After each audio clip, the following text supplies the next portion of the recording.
Ayan, sa magandang araw po sa ating lahat sa pangalan ng Panginoon, sa lahat po ng mga kapatiran natin. No, we are really blessed to have this opportunity again na tayo po ay magkausap-usap, magkakwentuhan at magkabahaginan po ng salita ng Diyos. So today, I would like to share with you yung pong passage sa Luke chapter 11 verse 1 to 4, no, na ng ang Panginoon at kasama yung kanyang mga alagad ay katatapos lang nila mag-ministry sa chapter 10, no, sharing the kingdom and the gospel of God, no, gospel of salvation. Then afterwards, dun po sa Luke chapter 11, ay nilapitan po siya ng mga alagad at nag-request po sila na kung maaari sila ay tulungan ng Panginoon sa kung paano mananalangin. So, ang Diyos po naman, ang ating Panginoon ay napakabuti at sila ay tinuruan. I do believe this topic is very relevant today, no, sapagkat ano ba ang gagawin natin sa ating pananalangin, especially, no, in these trying times, no, in this trying times. Puno tayo ng pagsubok at ang tanging magagawa natin ay ang manalangin at umasa, no, sa biyaya ng Diyos. So let me read to you Luke chapter 11 verse 1 up to 4. Ganito pong sinasabi. One day Jesus was praying in a certain place. When he finished, one of his disciples said to him, Lord, teach us to pray, just as John taught his disciples. He said to them, when you pray, say, Father, hallowed be your name, your kingdom come, your will be done on earth as it is in heaven. Give us this day our daily bread, and forgive us our sins, for we also forgive everyone who sins against us. Lead us not into temptation, but deliver us from evil, or from the evil one. Ayan, napakaganda po, no?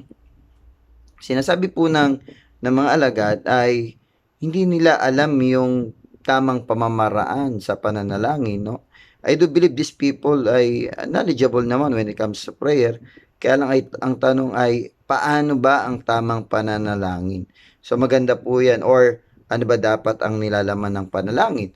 So makikita po natin, no, doon sa ating kinalakihan, no, ay meron pong apat na acronym na kinalakihan natin about praying, ano, dapat daw nandun ang letter A, adoration, nandun daw po yung tinatawag nating letter C, confession, nandun din po yung tinatawag natin na letter T, thanksgiving, tapos nandun din po yung tinatawag nating letter S na ibig po sabihin ay supplication.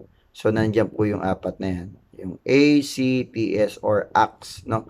Yung tinatawag nating acronym. But today, I would like to share with you, no, 4 things, no, na nakita ko na magagamit din natin para at least when we pray ay makikita natin yung tinatawag nating hangarin ng Diyos, no, sa tuwing tayo ay mananalangin. So ang acronym na i-share ko sa inyo is ay magmula sa salitang pray, no, P R A Y, no. So, ang tanong kasi, sabi ng mga alagad, Lord, teach us how to pray. And the Lord, no, says to them, when you pray, say, pag mananalangin, sabihin niyo, then started, no, yung ating recognized as what we call the Our Father na prayer. So, makikita po natin yung apat na principle dito. Ano-ano po yung mga principle na yan? So, tingnan po natin. So, what does this prayer teaches us? Ano ba ang itinuturo sa atin ng panalangin na ito? Number 1, sabi po roon, Our Father who art in heaven, hallowed be thy name, thy kingdom come, thy will be done on earth as it is in heaven. Gusto ko pong tingnan po natin yung word na Our Father, no? Our Father who art in heaven, hallowed be thy name. So ito pong binanggit na ito about God, no, ay nagpapakita na meron siyang mataas na posisyon o kalalagayan. He is our Father, not on earth, but in heaven. No? And His name is holy. Wow, grabe po yan. No? Ano po ang sinasabi po niyan? No? Bago natin ibigay sa inyo yung letter P, no? No, sa acronym. Ano pa po kadoktong? Sabi po ron, Thy kingdom come, Thy will be done on earth as it is in heaven. Ano po sinasabi? Etong Father natin na nasa langit, no, na banal ang pangalan, ay mayroong kaharian at ang kanyang kaharian ang nasusunod doon sa langit. no, at ang paghahari din naman niya ay hindi lang sa langit, kundi maging ganun din sa lupa. At ang sabi roon, yung paghahari niya sa langit, yung kingdom rule niya roon sa langit, ay dapat yun din ang mangyari dito sa lupa. Yan, sabi, let your will be done on earth as it is in heaven. So, ano po sinasabi sa atin doon? Number 1 is what we call letter P. This prayer teaches us to place ourselves under God's rule. So, that's one. Yun po yung unang mahalagang makita natin na sa tuwing tayo mananalangin, no, ang ating mga sarili ay pinapailalim natin doon sa paghahari na ito ng Diyos, doon sa kalooban ng Diyos, doon sa kingdom rule na ito. So, when we pray, we place ourselves under God's rule. Ibig sabihin, mga kapatid, hindi na tayo ang nasusunod. Hindi yung gusto natin ang makapangyayari, kundi ang kalooban ng Diyos. Yun po ang mahalaga doon. So, when we pray, we ask the Lord, no, Lord, ano ba yung plano mo sa buhay ko? Hindi yung, Lord, ito gusto ko, ito gusto ko. Usually, ganyan tayo manalangin. But, the real prayer, no, na tinuturo ng Panginoon is for us to place ourselves under God's rule. Mga kapatid, magandang makita natin yan para hindi tayo magkamali sa ating mga kabangan. So, that's one. Letter P, place ourselves under God's rule. Number 2, ang sabi po doon, no, kaduktong ng prayer is, give us this day our daily bread. Maganda po yan, ano? Yan po yung tinatawag nating mga pangunahing pangangailangan ng tao, yung kanyang kakainin, yung kanyang daramtin, at yung kanyang titirhan. So, yan po yung tatlong mahalaga sa basic commodities ng tao. Food, clothing, and shelter.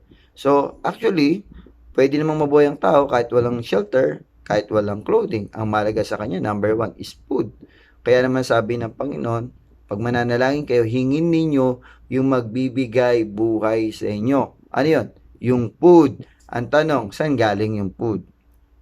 Ang sagot, galing kay God. Kaya nga sabi, no, give us this day our daily bread. We are asking God to provide for our daily needs. Ulitin ko po, we are asking God to provide for our daily needs. So, ano po ang tinuturo sa atin ito? No, letter R, no, recognize that God is the source of everything that we need. Ulitin ko po, recognize that God is the source of everything that we need. Sa Kanya lahat galing. No, tingnan natin, ano ba sabi ng Psalms 24 verse 1? Ano po ron sabi? The earth is the Lord's and the fullness thereof and everything that lives in it. No? Ang buong daigdig ang may-ari ay si Yahweh, ang ating Panginoon. No? At siya rin ang may-ari ng lahat ng naroroon. Kaya po, grabe po mga kapatid, lahat ng bagay sa daigdig na ito ay pag-aari ng Panginoon. Kaya yung resources, hindi po galing sa atin yan, ha? Galing yan sa Panginoon. So, even yung mga darating sa ating tulong from our local government, galing kay Mayor, kay Gov, kay Senator, kung sino man yan, at kay Pangulong Duterte, actually, all of those things, no, ay galing sa Diyos. So, God, no, is the source.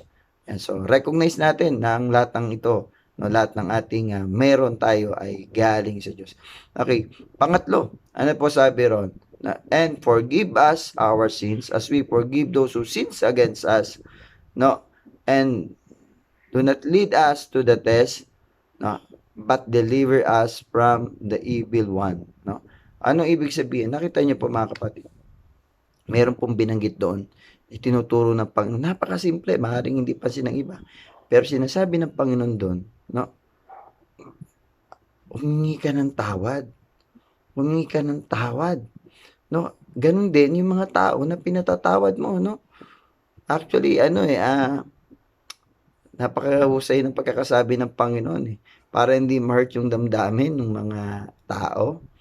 No, pwede niyan sabihin lang na, humingi ka ng tawad sa Diyos dahil makasalanan ka. Hindi, tama mo yung niya, na para bang binigyan niya ng credit yung tao na kaya mo magpatawad, di ba, bilang tao. So, lalo na ang Diyos, kaya kang patawarin. No, yun na napaganda. Kaya mo magpatawad Sabihin, lalo na ang Diyos, kaya kang patawarin. No? So, we need a Savior. We need redemption. Kailangan natin ng kaligtasan. Bakit? When we say, forgive us from our sins, ibig sabihin, may pag-amin. May pag-amin na tayo ay makasalanan. Tapos sinunod pa ron, no, do not lead us, no, to temptation.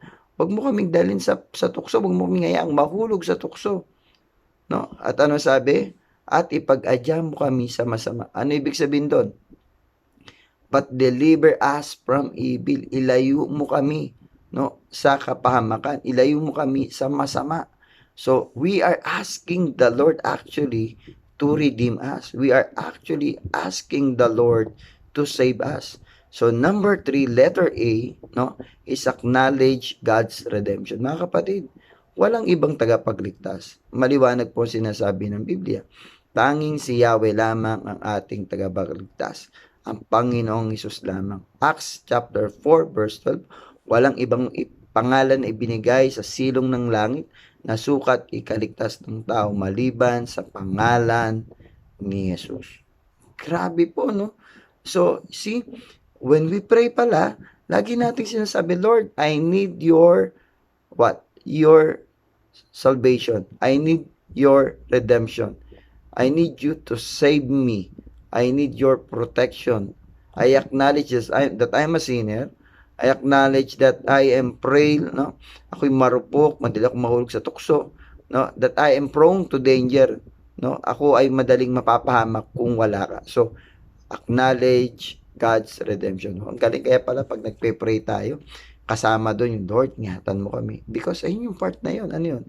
That we acknowledge, no, God's redemption.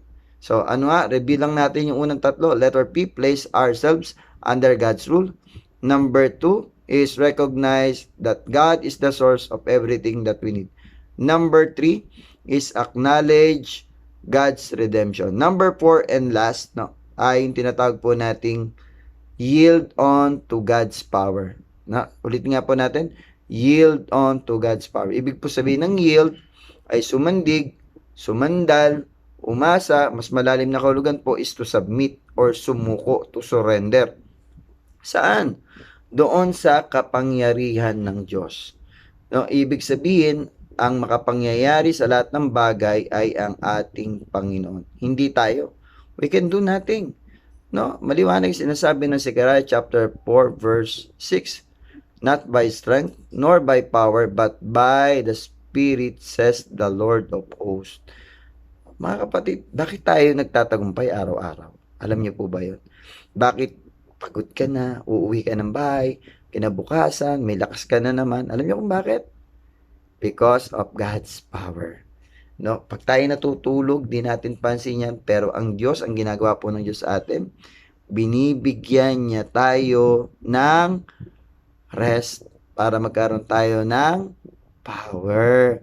Makapag-recharge tayo, parang battery na nalobat, no, isinaksak, pinalag, at tayo ay nire-recharge. Hindi natin alam yung pag natutulog tayo tulog, pero ang Diyos patuloy na gumagawa. At pagdating ng kinabukasan, renewed na yung strength natin, no? Nanumbalik na yung lakas natin. Bakit? Because God's power, no, is really what we need. Yan ang kailangan natin. So, we need to yield on to God's power. Kailangan nating sumandal, sumandig, umasa, magtiwala sa kapangyarihan ng Diyos. Naniniwala ako na ang Diyos ay gumagawa at patuloy na gagawa sa ating buhay. Kaya po mga kapatid, when we pray, always remember this, na hindi tayo ang nagpapayanig at hindi tayo ang dahilan bakit ang ating mga panalangin ay tinutugon, kundi dahil nagawa natin yung requirement ng prayer. 1 is to place ourselves under God's rule. Number 2 is to recognize that God is the source of everything that we need. Number 3 is that we acknowledge God's redemption. And number 4 is that we yield onto God's power. Mga kapatid, when we do that, and when we always apply that kind of mindset when we pray, magbabago po. Bakit? Kasi when you come before the Lord, walang yabang. At hindi yung si Lord ang susunod sa atin, kundi tayo ang susunod sa Kanya. Kaya ayun ang maganda mga kapatid. So, muli po, this is Kuya King. I hope na meron tayong natutunan sa ating maiksing oras ng sharing. And may the Lord bless you in your going in and your going out.